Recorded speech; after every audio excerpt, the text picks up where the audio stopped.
Dans le Réforme de cette semaine, je suis revenu dans l'éditorial sur la manifestation pour tous qui a eu lieu dimanche dernier. Je suis revenu dessus parce que la mobilisation était assez étonnante dans la mesure 1 où l'immense majorité des manifestants savent bien qu'on ne reviendra pas sur la loi Taubira sur le mariage des homosexuels.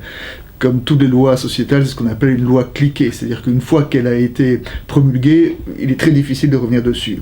Ensuite, le Premier ministre avait donné des garanties assez fermes sur la GPA et la PMA, au moins pour cette mandature. Donc c'était un peu une manifestation sans objet direct. Alors, pourquoi a-t-elle tant mobilisé ? C'est bien la question que je me suis posée. Et le sentiment, c'est que nous sommes dans un milieu qui est assez difficile, insécurisé. Je veux dire, on nous parle souvent d'une croissance en berne, d'un pays qui a multiplié les déficits, d'entreprises qui font faillite, d'entrepreneurs qui partent à l'étranger. Et face à ce milieu qui est un peu anxiogène, eh bien, la famille demeure un refuge, un rempart, un lieu de solidarité. Et il me semble que c'est ça qu'il y avait derrière la mobilisation pour la manifestation.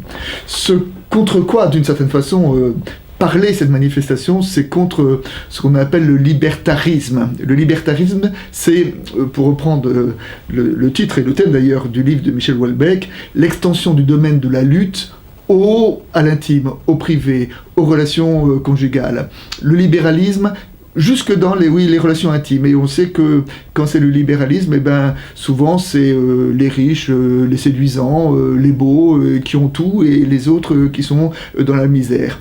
Et contre ce libertarisme, eh ben, la famille est un lieu refuge, est un lieu où on peut être accueilli inconditionnellement, est un lieu où l'échec ne signifie pas une exclusion, un lieu où on peut montrer ses fragilités et ses cicatrices. Et je crois qu'ici à Réforme, nous défendons aussi cette compréhension de la famille.